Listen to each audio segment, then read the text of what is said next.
Hello, friends, and welcome to the next episode of my podcast Detox. Today with Dr. Canca. Correct. Wonderful.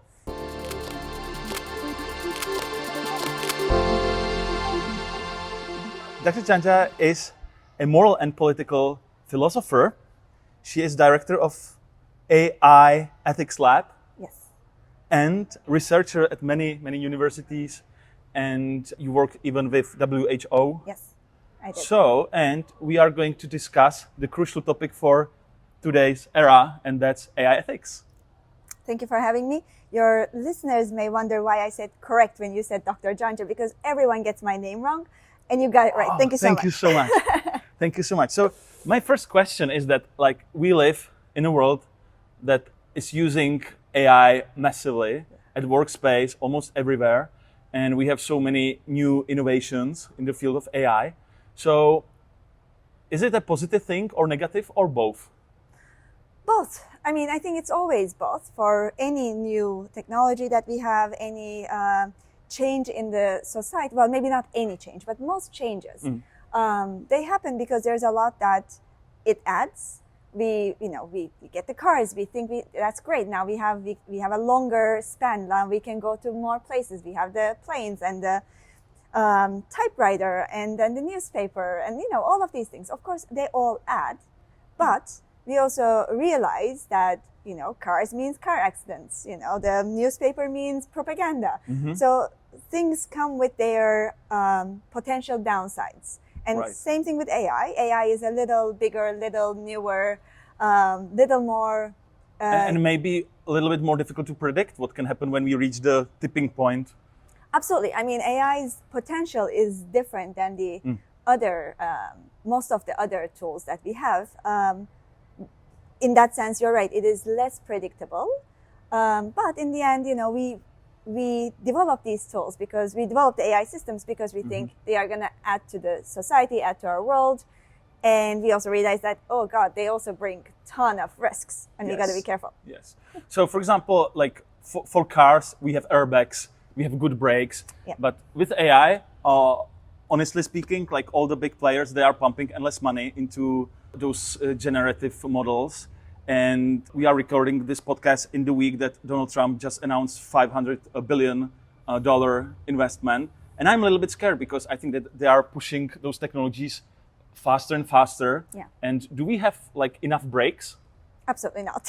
Absolutely not, right? I think the answer is definitely no. And I would say a way of thinking about, in terms of analogy with cars, a way of thinking about this is think about how many things there are to control a safe travel. Yes. Not just the airbag, not just the seatbelt, but you also have better roads. You have the traffic lights, you have the police, you have the traffic law. And some standardized tests. Exactly, tests and crash test dummies, all of these things, right? So you have inside the car, around the car, in the infrastructure, in the legal system, methods, safeguards, structures in place. And with AI, we are doing a little bit of all, but none of these are yet connected to each other to create a safe ecosystem. And there's always a pushback because if you leave it totally to the capitalist market dynamics, we know that things are going to go badly for the majority of the world. By the way, it happened with social media platforms. Absolutely. And we were unable to regulate them. Yeah. And now we have even stronger technology, and we are heading to the similar situation. Yes, and depending on how the political structure and public feelings go, it looks like we are going back towards the social media's early days, unfortunately. So, and it was a kind of painful experience. And now we have a lot of data that, for example, misinformation is spread on social media much quicker than the fact-based stories.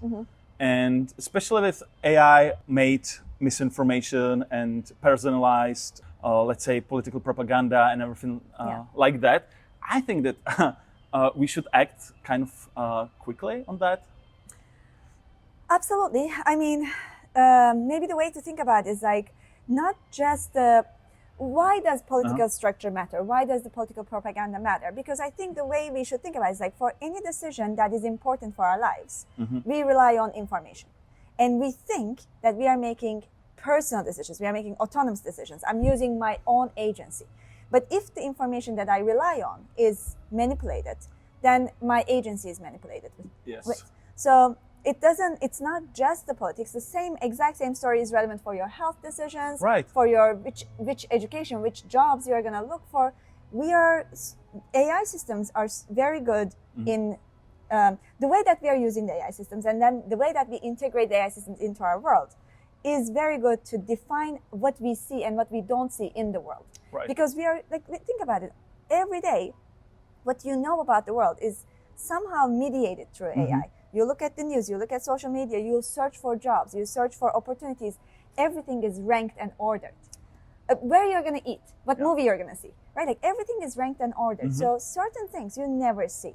And that is where the agency, individual thinking question lies. And that I think is, we all think is extremely important. And that requires putting in place systems. I love the term epistemic crisis. It's more and more difficult to find, let's say, common ground for discussions around health, politics, or whatever else domain. And especially with AI-generated misinformation videos, deepfake videos, and whatever, it will be even more difficult to find the real truth somewhere outside. Yeah. We are creating a very uncertain landscape to figure out what is truthful. So as soon as you have that, of course, the clashes between opinions become clashes between what do you believe in, what is the source of authority for truthfulness, like how do you fact check something? And that makes it very difficult for us even to talk to each other at this point. Right. And do you think that AI can play even some good role in terms of AI fact checking, or do you think that AI can somehow improve our critical thinking, for example, at schools, or that we can build some tools that can help people to recognize what to trust? Yeah, I mean, I'm a big fan of AI. So me too.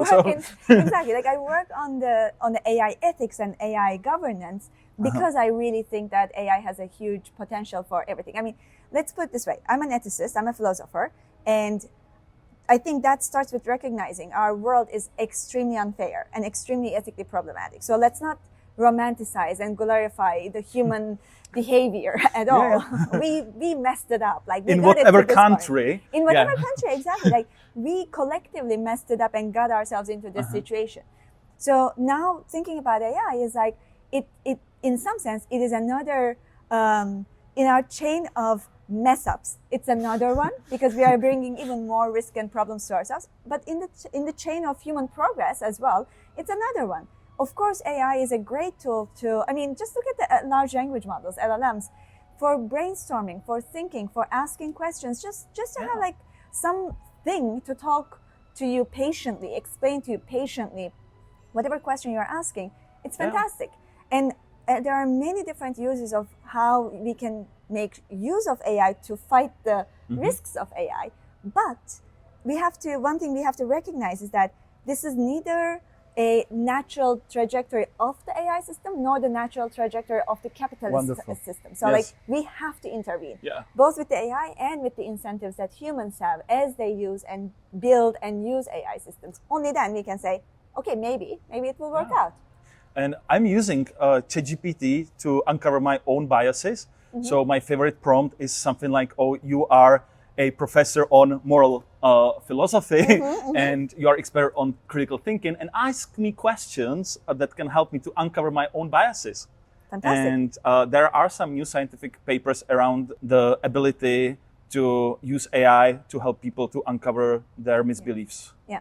So I'm optimistic. Yeah. But as you mentioned, like we have to do something on our side too. Yeah. So I guess I always hear the distinction between are you a pessimist, are you an optimist? I think there's a very obvious answer to this, right? Like just be a realist about this. You don't need to be optimistic or pessimistic. Let's just be a realist. Let's understand the upsides and the downsides and just act accordingly, figure out a way forward. It's like Right. a giant puzzle that we are facing with, and let's try to solve it. Well, maybe let's dive into some concrete problems. Like, let's say we And have I'll like, solve them in the podcast. yes, please, completely. please. Of course, like So we have like problems that are already here. For example, AI generated scams. So you can now use AI to generate like almost perfect voice, almost perfect videos. And of course, those scammers are using AI to manipulate people, to give them their IDs or a bank account PIN codes or whatever. So what do you think, like how we can fight back to this maybe already happening crisis in cybersecurity? Yeah, I mean, I think this is one of those cases where AI's main function is to make the scam, make the problem just basically larger and more efficient in the bad way this time, right? So the problem itself is not really novel, but the scale of it is harder to deal with. And then you can discuss, like, now we can think about, okay, how did we fight against this before? I mean, the simple things is education, being mindful, having like clean cyber behavior, you know, checking your sources and so on. There will always be some who fell prey to the scams. And for that, then we can talk about, well, what is the use of AI in law enforcement, for example? Can we use the AI systems to detect these scams faster, figure out which networks of calls stem from a single source, for example, and so those type of things. So like, I don't know if there is like a, how do I say this, like a novel ethical question here. It's much more about implementation question, right? Yeah, I had wonderful conversation with Jeremy Howard, that is also AI expert from the US, and he said something like that it's much easier to build AI system for scanning compared to AI system for recognizing scams. Like it's much more difficult to spot what is fake or what is AI generated or what is misinformation or manipulation. Yeah, I know I keep saying like this is similar to this is similar to this, but it's like, think about other ways that we are trying to always catch up with something that is not desirable. Like, totally random, but doping is a similar question, right? Like, it's always harder to figure out how to test for doping, test for the new doping mechanisms, while the others are finding novel ways of doping, right? Yeah. So trying to catch up, trying to sort of like find the novelty that is budding everywhere. And that's another thing about AI systems, right? Like, it is in a way accessible. You can create an AI system from your bedroom. So it is very accessible. There are different ways that around the world you have different agents building malicious systems. So fighting them is harder. It is more decentralized. Right. So and it's easier than ever. Yes, it's easier than ever.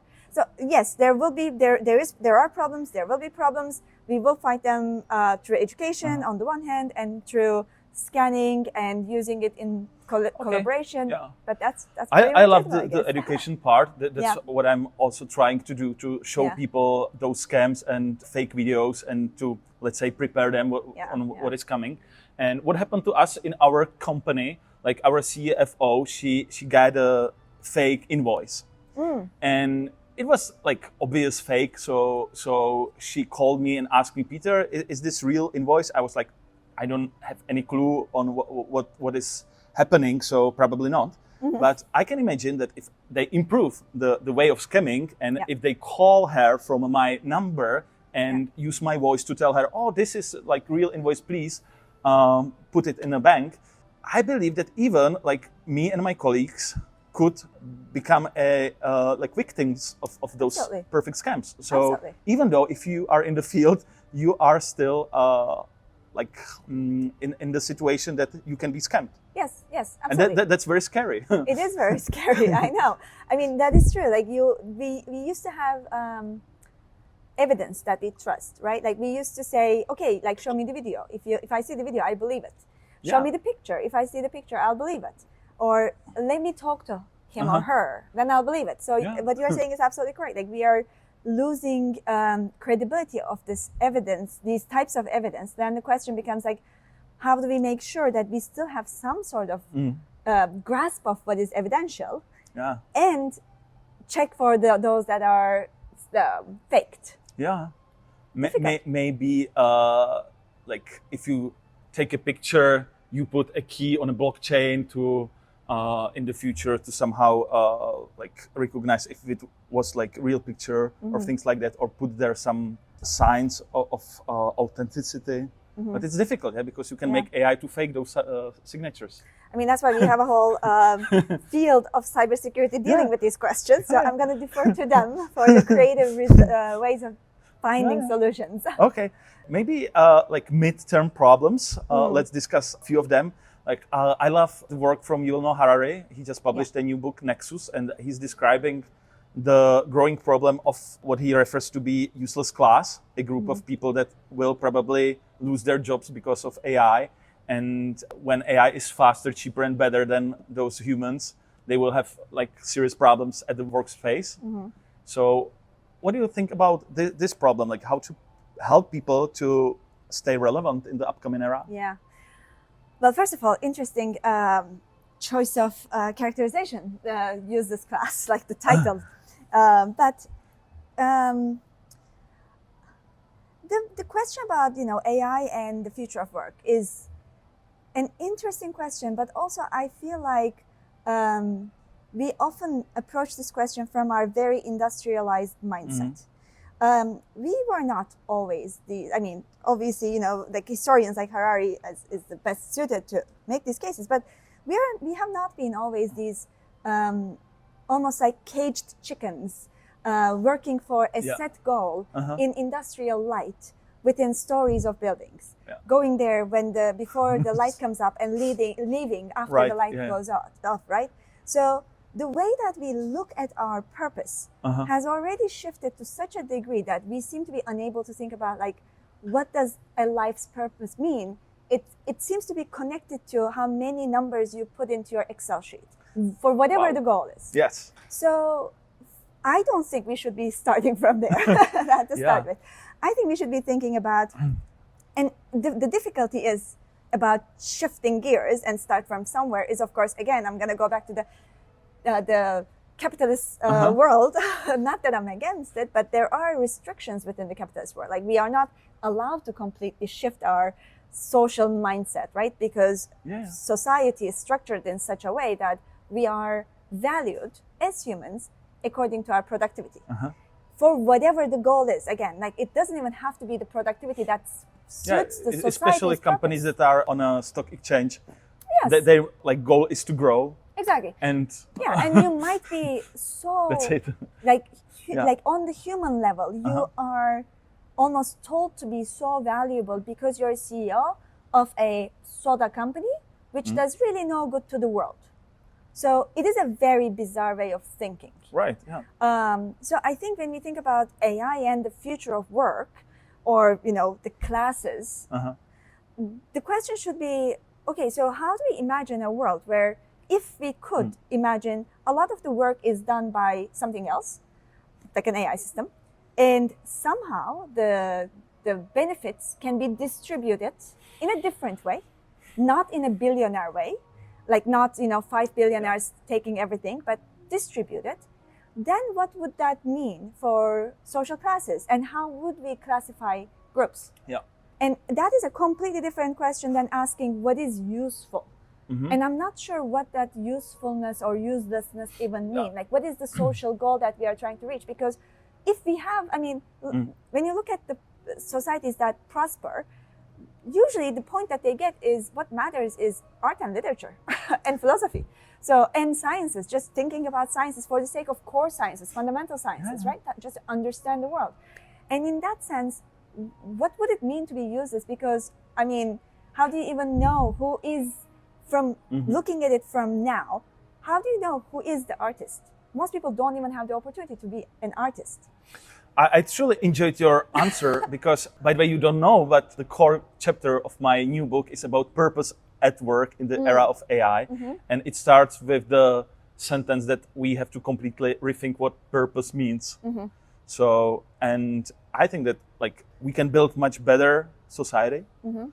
And as you mentioned, AI can do all the repetitive work around, and we can truly focus on what is important, meaningful to us. Yeah. And I think that purpose is mostly about serving others, to build something valuable, and not just to grow endlessly like those companies at the stock exchange. So I think like purpose is the crucial part of solving this problem. Yeah.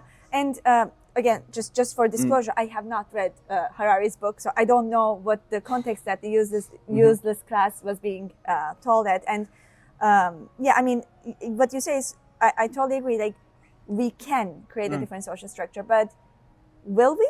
Are we likely to? My guess is no, we are not likely to. Like, it would take massive effort, collective effort, to say, let's change from this to a different social structure, because the incentives are not aligned in that way. The incentives are not aligned for the masses of the world population. The incentives are strategically aligned for the few. And especially after the election in the US and the growing influence of those billionaires on politics, I think it will be super difficult to find some ethical solutions, because obviously their motivation, it's not always ethical. Maybe there are some good guys too. I don't want to judge them, but like, I think that, for example, like OpenAI, they are doing great job in terms of innovation, but I know that a lot of their experts on ethics and safety, they left because they were scared of the pace of growth. So, and this doesn't make me calm at all. It shouldn't. I think, when I refer to capitalist society, by the way, I do think that market structure is so versatile and so dynamic that I'm not against the market structure. Market structure can be beautifully used and help to change the incentives, build the incentives in a much more dynamic and purposeful manner. It's just that when I talk about the capitalist society, what I refer to is like sort of like this hands-off. Let the winner free win. For all capitalism. Exactly. So I think there's a distinction between the extreme and understanding the dynamics of market and purposefully structuring it in such a way, purposefully structuring our goals in such a way that the market serves that purpose. I think that this is the only way on how to survive on this planet. And I feel that there is a difference between EU, because I live in EU, so I know some details about the AI Act and how they are thinking about regulating AI. So what do you think about some meaningful regulations? So regulation is a tricky question, and I don't actually feel very well situated to discuss that, in the sense that, so before I worked on AI, I'm a philosopher. I come from applied ethics, broadly speaking. So right now I'm working on the ethics of technology and ethics of AI. Before, I used to work on ethics and health. I mean, I basically like life and death related to situations. Lovely. Like high stakes, high payoff. And I used to work a lot in the area of health policy. When I moved to AI, I stopped working on the policy question, because one thing that I find very difficult as a non-lawyer and non-policy person, expert, is that finding that real nuance on what you want from law is to be minimalist in its intervention, because once you have a legal rule out there, it's extremely difficult to get rid of it, even if you realize that it's not serving the best purpose, and it gets cluttered very quickly. And I know this from the healthcare system. Right. So with AI, anything that we suggest to become a law, I think it's so important to make sure that we keep it crisp and clean and concise, and just regulate enough to make sure that we limit and eliminate the worst case scenarios and provide incentive for the better. But I'm always worried about adding too many cluttery regulations. But of course, like, you can't do so this is one hand, but on the other hand, of course, you cannot do ethics without some incentive, and the incentive often comes from regulation. So like, nobody comes to us and say, I mean, okay, very few, not nobody, but like very few come to us and say, I just want to be ethically like in the right place. Most of the time they are like, where should we be in terms of where the policy is going and where the market is going? And you have to make your ethics argument in relation to market and in relation to policy. So it's very important where these two are going so that we can push for the right ethics.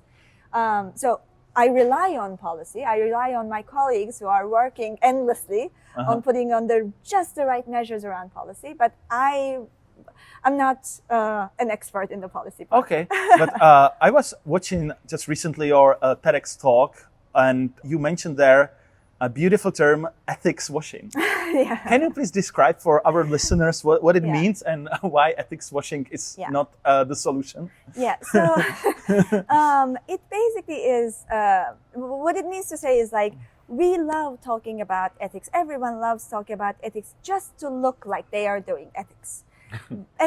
But most of the time, it's just on the surface. Nothing really happens in the background, right? So you would hear companies going like, we have principles. Like, we are going to be transparent. We are going to protect privacy. And then you look at, okay, show me exactly how you operationalize it. And then we're like, everyone knows our principles. Like, all of our workers know our principles. I'm like, okay, but like, show me how they are operationalizing it. Yeah. Because all of your employees have so many different goals to hit. Yeah. Unless this is a goal that is operationalized within the company, you're not going to hit that. Yeah. It's just for the good of your, consciousness in that. Conscious in that case. So that's not what we want. What we want is the ethical goals, ethical purposes, to turn into action items and goals. Right. That's what we want. So it's similar to like greenwashing. Yes. And is there any like good example of company or organization that has like good ethics KPIs for their employees? And I mean, let me not go into that. I mean, yes, the quick Hopefully. answer is yes. There are companies that are doing way better than the others. And of course, I know the ones that I'm working with, and I know their KPIs. But I don't want to, with our work, with the NDAs and everything, it's always better to not name names. Okay, but are there any players? Very few. Okay, that was the question. Very few, because so here's the thing. You will find many companies in a very small subset, they have it all, like a very small group within the company, like an innovation team, a product team will have it all beautifully written down, and they would know exactly what to do. But that is not sufficient. When we talk about a company really bringing ethics into their KPIs, we want to see it within the whole organization. Right, yeah. So it has to come from the executive level, and it has to be internalized by any developer, any designer in the company. So once you have that, then I can say, yeah, they have it right. Yeah. So, and that is so rare. Yeah, I definitely agree that sometimes like those sentences are just empty phrases. Yes. Sometimes they put those phrases on walls everywhere, Yeah. but no one actually believes in that. Yeah. So it has to start with the managing team and with the top level. Yeah. And yeah, that's the reason. Like, we do executive education, and that is really the main reason why I created an executive education and responsible AI, because we can work as much as we want with the developer teams, with the innovation teams. What happens is that without the real executive endorsement, it always will fall apart at some point. What we want is the executives to understand responsible AI and AI ethics as a business risk if they don't do it. okay. So it is there because in the end, in AI ethics, people love talking about trust, trustworthy AI, trust in AI. I don't like talking about this because I think trust is an outcome. We shouldn't be gearing towards it. We should be doing everything right so that trust happens by the end of it. But in the end, that is a tangible result. If you lose the customer trust, you're going to have a problem, especially in a world where the customer data means so much for your AI functions. If the customers think that you're not the one that we want to share our data with, we rather share it with another group, well, that is a problem. And that should factor in as a business risk. So basically, you try to sell them ethics as a part of their, let's say, safety for the future of their income. Yeah, exactly. Okay. I mean, it is a... So basically, selfish motivation on being selfless a little bit. Yes, and we know this because unfortunately, unfortunately, you cannot rely on individuals or companies' ethical feelings. That's so sad. I know, but it is the truth. Yeah, I truly believe that there are some leaders that there they have absolutely are. very strong values. They Yes. truly want to change Yes. the world in a positive manner. But as you mentioned, like, yeah, maybe it's a minority, and we need to solve it for. Yeah, and also like let's give it a little let's give love a little love towards the leaders as well. Yes, some of them are absolutely committed, but being a committed leader in a marketplace where there are no incentives attached to this is also difficult, because you have to talk to your shareholders, you have to talk to your you have stakeholders, to deliver. you have to deliver, and so it is not.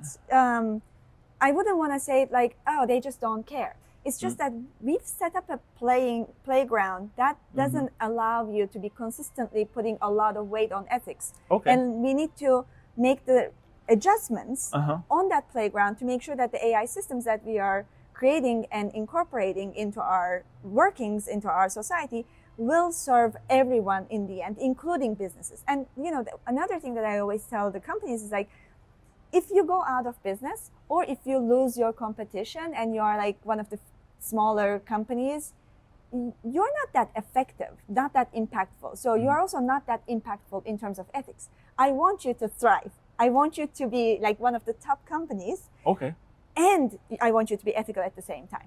Like just being there or like ready to be bankrupt is not useful. Right. Yeah.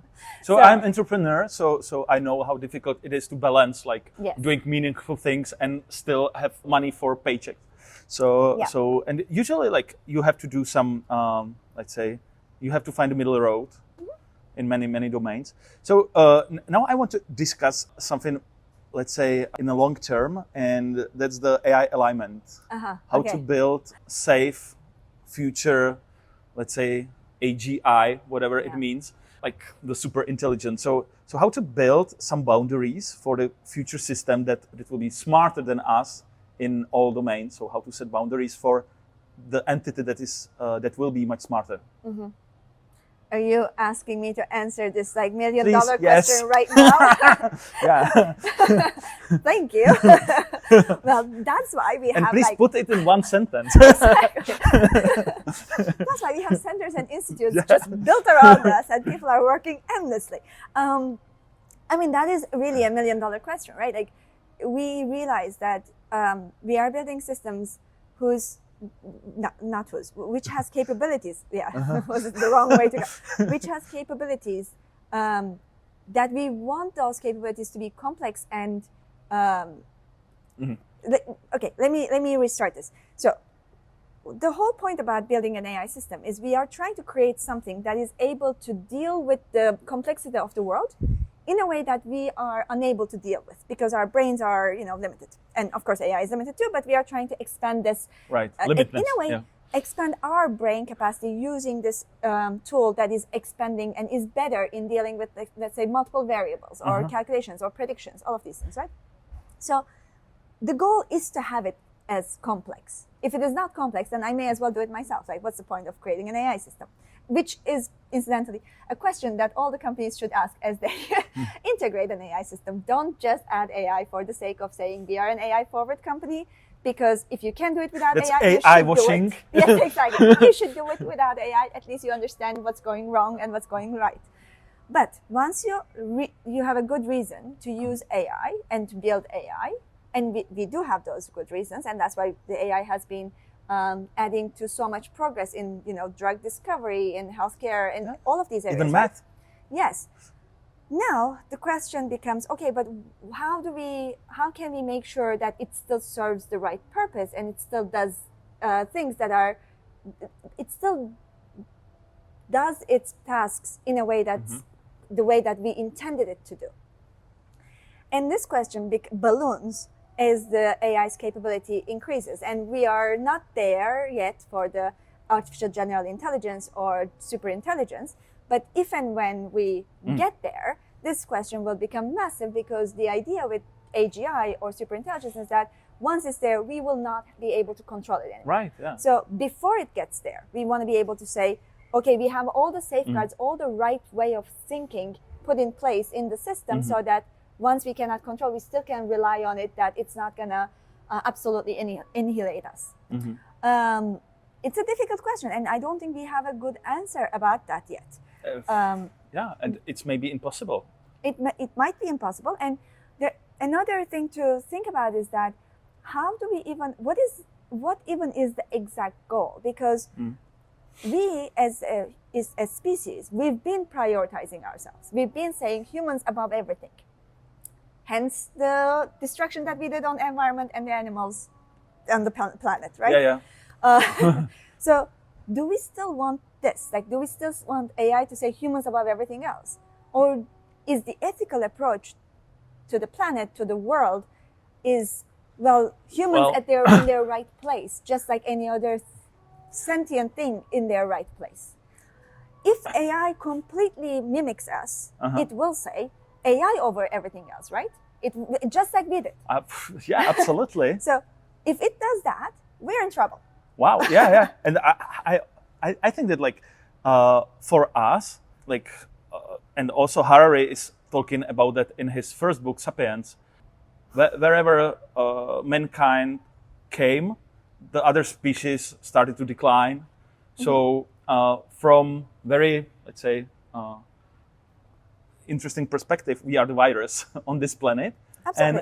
And AI can realize that, and AI can make a decision, like, not to focus just on our well-being, and it can focus on well-being of other species, and then we have a serious problem. Yes, and I mean, we use these terms like human-centered AI very conveniently. Yes. But it is a real ethical, philosophical question. Should AI be human-centered? What does it mean to be human-centered? I mean, surely we don't want AI to be AI-centered. That is not a good direction. Although, I mean, if we want to go all the way philosophical, we could say, if AI acquires mind, then, well, let's not get there. But, like, we can imagine a scenario where philosophy of mind discusses this a lot. If AI has sentience, then if AI ever has sentience, then we could say, well, why should it not prioritize itself rather than us? But of course, this is taking us to a very, very, very philosophical and very... And that's what I enjoy in this podcast. That's why the podcast is called Deep Talk. So we are getting deeper. All right, then in the philosophy of mind, you can make the argument that we don't know at what point an AI system is... actually, let me put it this way. We don't know at what point the mind, human mind, the human brain, the physical organ, starts creating mental experiences. Yes. So because we don't know that, it's also hard to say that, well, when will an AI mind, a non-organic mind, will be able to create mental experiences? And once it starts creating mental experiences, and of course, like, not just that, but we can start talking about, well, what is the difference? What's the difference in moral standing? Why should you treat me well, but play with the code of the AI system? What does it mean to play with the code of the AI system? Does it now become our slaves because we can just change it? So we can talk about all of those things as a potential far-off possibility of the AI, a world with super intelligent or AI with general intelligence, or AI with moral capacities. So that's sort of like taking it to the further end. But we don't need to go there when we are asking the question, a capable AI, just a machine, forget about it, just like no mind, nothing, just a machine, just an efficient machine. How should it, if it can structure the world, how should it structure the world? How should it treat humans? Should humans always be the priority what is the, like, how many species should be extinct, let's say, just for me to not injure my finger? Yes. Like, am I that important? Or how many fingers? Wow. Right? Like, those are moral dilemmas. Yeah, those are moral dilemmas. And normally these are just like the fun conversations that philosophers have. But that's what I also enjoy. But as you have AI systems that start making connected decisions, these are becoming less and less hypotheticals. Like, surprisingly less and less hypothetical. I truly love all the conversation about consciousness. So let's say one human neuron. Yeah. Definitely not conscious. Definitely not intelligent that much. Then you have hundreds, still not conscious, but then you have billions, and somehow on a way it emerges. So do you think that if we build the same complexity in a non-biological device, do you think that we reach the similar consciousness in machines? Yeah, I mean, I think a way of the answer, like the simple answer is yes. I do think so, but I would say it a little differently. I would say there is no reason to think that we won't reach consciousness, unless it is exactly like human mind, right? It's reasonable to think that there are different ways of getting to the consciousness, and that might include being non-organic. That might include more complexity, less complexity. I'm not sure even it has to be as complex. I don't know. As you said, we don't know at what point the emergent property comes out, right? Like, because we don't know that. It's not exactly exact analogy at all. But for example, large language models was really surprising for all of us, right? Because we realized that by having access to that much quantity of language, systems started making claims that are very much as if they have the mental model of the world. But we didn't initially think that just by language you could get to a mental model. So it was an interesting thing to see that, actually, massive amounts of language gets you a level of understanding that we didn't think that was possible just through language. Similarly, I think there might be ways that we think consciousness requires particular types of complexity and particular properties, and we may come to realize it actually does not. So because the consciousness itself is so hard to define and decipher, it's very difficult to say when another system achieves that. And because we have the division of minds, I never know whether you really I was about to ask how can I know that you are conscious, right? So exactly, since I cannot even know that you have the consciousness, how should I know whether my large language model maybe everyone is just faking to be conscious? I mean, these are the debates that philosophy of mind had like for such a long time now, and now it will definitely have a real impact in the real world, because I was listening to Sam Altman's interview just recently in December, and he was telling something that AGI is coming in 2025. So I'm not sure whether to trust him, but probably we are heading there. And all those prediction markets, they estimate like 50% in this year we are heading to AGI. So it's not just Altman's opinion. We are heading there. And we are not ready. So what individuals can do to help this big problem? Because I think that I call this highway to the hell. So it's so quick, and we don't have those brakes. So what can I do to? Should I call my favorite politicians? Should I don't know, take a chain and put myself to doors to OpenAI or what should I do? Like, because I'm a little bit scared. I'm very optimistic in my personal life, but like, let's say a little bit pessimistic about the future of mankind. So what can I do? Individually, it's very difficult. I totally agree with the way that you did describe the situation. So a lot of my talks somehow end with like saying, "Don't forget to what," but that is really one of those situations. Like, in the end, our individual capability really lies in our collective action. So voting, your political presence is one of them.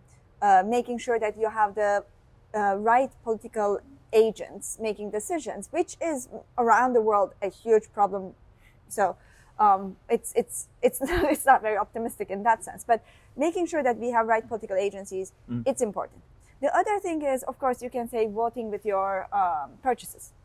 So as a consumer, what choices you make, which app do you choose, knowing that one is treating your data badly, the other one is safeguarding your data. So making sure you maybe spend a little bit more and go for the better app is one way of showing the market. But I also don't think that individuals should be in a position try to make these changes. So it really is a societal decision that we have to make collectively. So like one thing that I like is in your professional life, if like with whichever company you're in, encouraging that company to make better AI decisions is one better thing than your, which social media you're going to choose is an individual, much smaller. But like if you ask, you're a physician, let's say, and your hospital is acquiring an AI system.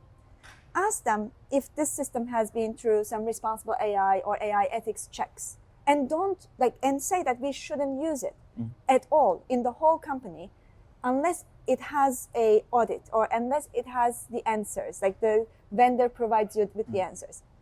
And I believe this is actually a small but still a significant step, because a lot of the times AI companies are working towards enterprise engagements, right? Like a facial recognition company is trying to sell that system to big corporations, big law enforcement agencies. Okay, so you're a law enforcement agency. Ask them what is their third-party independent audit trail. Like making sure you ask these questions, because companies are the bigger buyers. And you're, as an individual, you do have a say within your company. You can make that happen much easier than like organizing something in your personal life. But ideally, of course, we should be thinking of this as in the policy level. Hence the importance of the people who are working in the policy field. Yeah, but those are all moral dilemmas. For example, I pay subscription for ChatGPT, so I'm sending my money to OpenAI, and still I don't think that they are handling safety that well, and I'm their customer. I'm sending money to Meta, and I'm using Facebook ads to promote my courses, for example. I'm sending them money, and still I don't believe that they are handling misinformation on the platform wisely. So it's very difficult to like get rid of all those tools. Absolutely. Yeah, because it is like very difficult. For example, with social media, like what is better? Is better X or TikTok or Facebook or Instagram? Like You're right. I mean, especially in cases where where the competition is sparse, and when the tool relies on the critical mass, right? Social media is one of those examples, because social media relies on how many people are there. So the bigger, the better, right? You cannot really have like a boutique social media. That's right. It beats the purpose. But it's not always like that's one type of problem. It's not, AI systems are not only those, right? Like when you think about right now we are very dazzled. We were very dazzled with social media, and now we are very dazzled with the generative AI, large language models. But trust me, there are so many predictive AI systems integrated into your insurance, your educational chances, your job search, your financial opportunities. These predictive AI models can come from boutique companies. They don't have to be in the same big five situation. So, and by fixing those, we could already have huge impact on what opportunities are available for anyone in the world, right? So there are different levels and types of problems, and we should be dealing with all of them. But some of them are, the solutions are a little bit easier for some of them, and we should not neglect them because we haven't solved them. Even the easier ones, we haven't actually put in place safeguards and mitigation methods for those yet. So let's make sure that we got the ones that we can fix. Let's fix them while we are dealing with the other ones as well. So we have the US, then we have European Union, and then we have China. And obviously, I read some data that the most extensive number of Ph.D. graduates in the field of artificial intelligence, the highest number of Ph.D.s are in China recently. And I'm not sure whether China will use AI for a good of its own citizens and, let's say, Western democracies. So what to do with that? Because even though if we are able to regulate AI somehow meaningfully in EU or in the US, still there are countries that simply don't care. True. True, although I wouldn't be too dismissive about, I wouldn't be too dismissive in characterizing companies as the good ones or the not so good ones, because history has not been so clearly dividing them. But what I would say is that the international political relations and international safety questions have always been there. I mean, we've worked through this throughout the whole nuclear war, nuclear conversations and so on. So, right, it's not new in that sense. Of course, it is new. Again, going all the way back to our beginning of the conversation, you can create AI much more easily than creating a nuclear power plant, obviously. So there are accessibility questions there. But I'm going to say, again, like division of labor, I don't do international politics, and I know there are extremely competent people dealing with power relations between countries and continents. Right. But I think labeling countries as good guys, bad guys, I don't think that has served us well. Okay. So let's just like, let's focus on honestly speaking, like you definitely know that they are using AI systems to face recognize their inhabitants and things like that. So I think that still in EU in the AI Act, it's forbidden to use AI for face recognition. So I think that there are like some differences. Yeah, absolutely. I'm not downplaying that at all. But I think international politics is very complex, and the purposes, like how do you define how do you value the correct national use versus the correct international use, and how these powers come together. I wouldn't want to say that I, as a philosopher who works with companies and with AI models and with agencies that are, a hospital, a law enforcement agency, have the knowledge to be able to say how the international power play can be. But it's very so that's why I'm like, I yeah. don't know. I rather not answer because I just don't know. Okay, it's valid. So thank you for being honest with that. Still, it's a very philosophical question, right? Because, for example, climate change, it also requires the collective act of many nations together. Yes. Because if only half of nations are switching to green energies and other half not, so we can't solve the problem. And AI safety is kind of similar. Yeah, exactly. In this way. So we need the collective act of all those nations. Absolutely. So it is actually less of a philosophical question. It is a political science question, and it's an empirical question. And it is a question about how we do international politics. And you're absolutely right. Climate change is one instance of this. Nuclear capabilities were another instance of this. Gene editing, probably. I was just going to say gene editing is another instance of this, where we have to think about it as a collective world, like the global level conversation. And that everything that we talked about, like incentivizing individual players, now become even bigger in the with the global political structure. So it is even more complex, and I defer. I defer to those who are dealing with this question. Who have I expertise. think that maybe those questions are more important than those answers. So yes, because it's important. You're absolutely right. I think it's important to ask. It's very important to ask. Going back to like why we should vote. It's very important to ask, what does my government do with AI systems towards its citizens and towards outside, towards the in its international relations? Because as if you think about it from a human perspective, both of them matter, right? Not just how my government treats me, but how my government treats other nations, other citizens also matter. And we have to make sure that we have as much say as possible in all of these. Okay, wonderful. So one last question, like if you have a magic wand and if you will able to build a new society that can somehow integrate AI ethically, so how you would build the future society? What would be those pillars of such a society? I'm gonna give the answer that I think you're not gonna like, because it's gonna be a little evasive answer. But you will realize the pattern that I'm going with.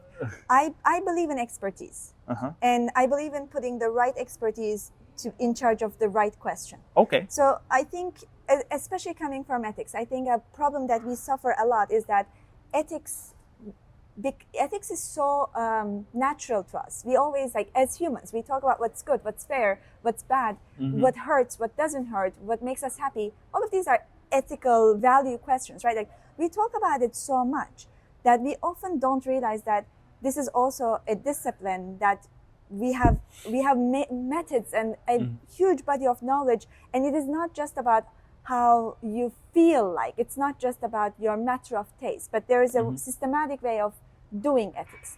In a similar way, as an ethicist, that's why I said like no to some of your answering to some of your questions.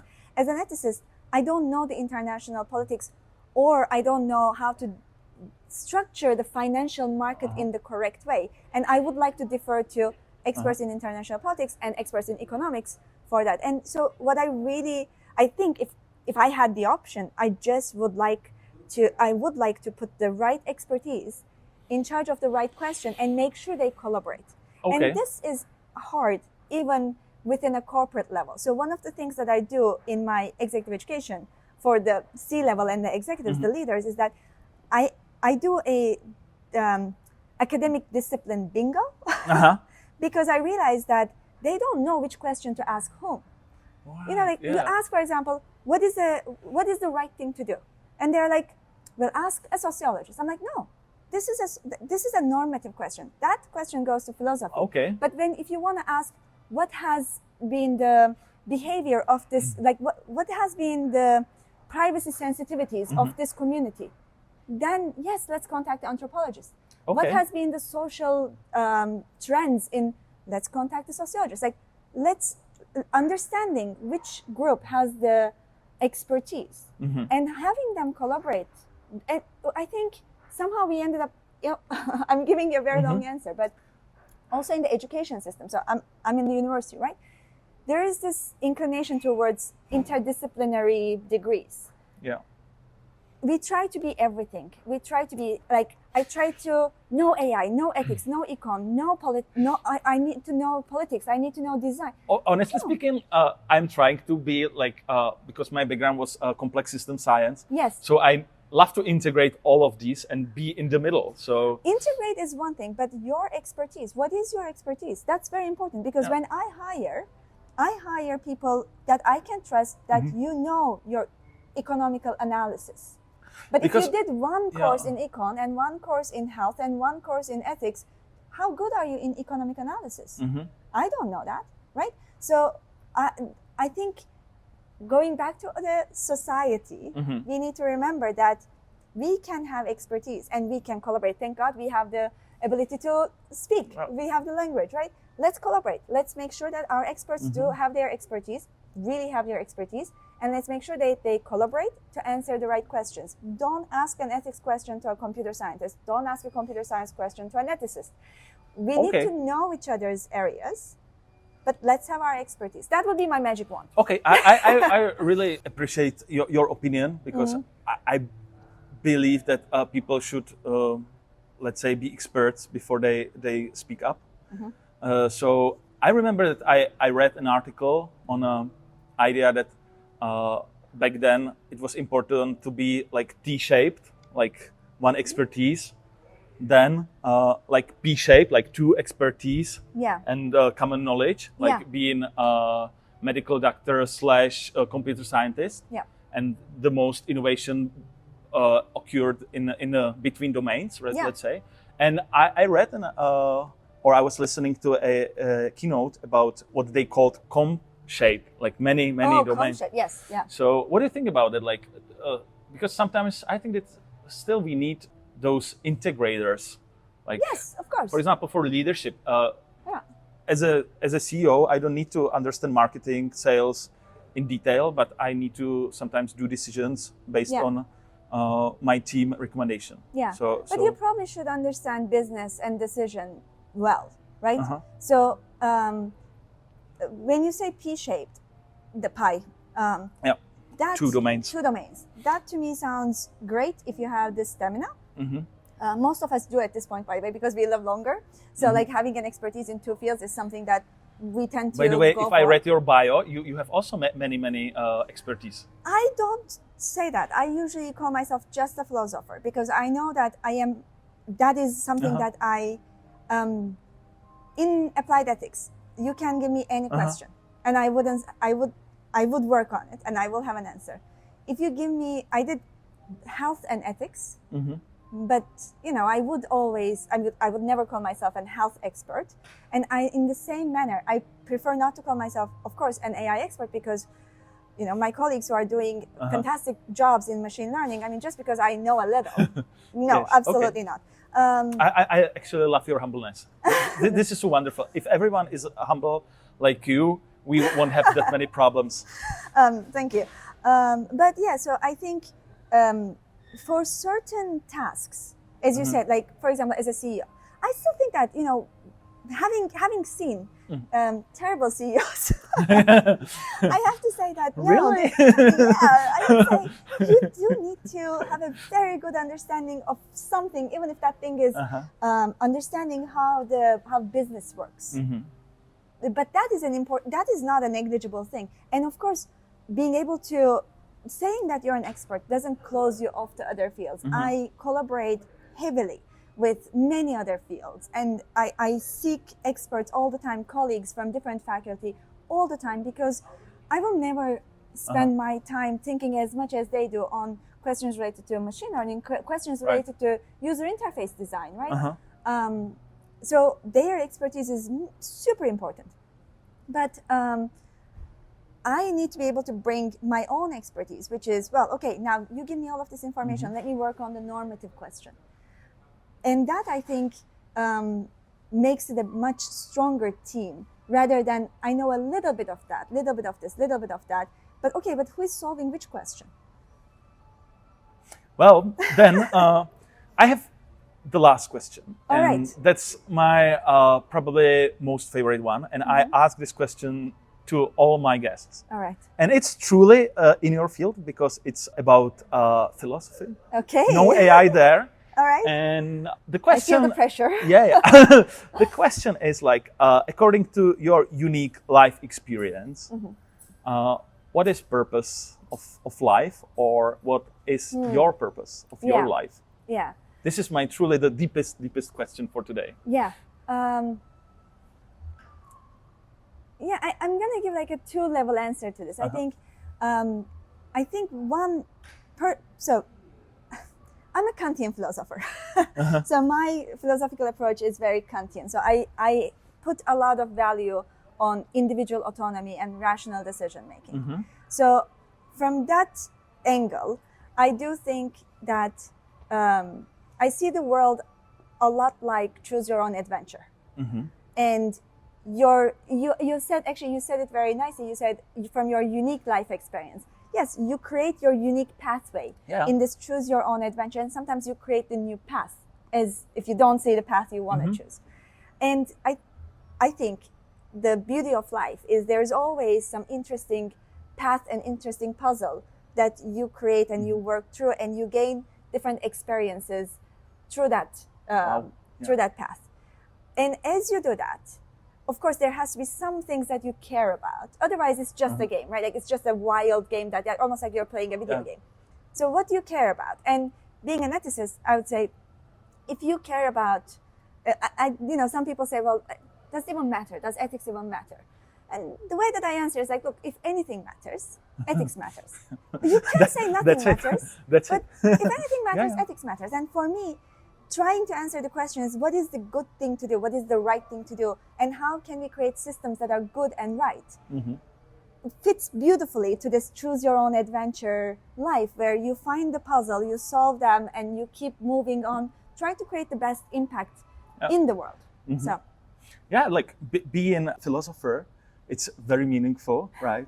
So, and I really enjoyed our conversation. Thank you so much. Me too. Thank you so for much visiting for having me here in Singapore. And I wish you luck with your mission to so help much. companies or anyone to build like a more ethical AI. Thank you so much. I don't know if you mentioned, but it's great to be back in Singapore. I did my PhD here at NUS in the philosophy department. So I always look for excuses to come back here. So thank you for adding to my experience in this visit. Wonderful. Thank you so much. And with you guys, see you at the next episode. Take care. Bye.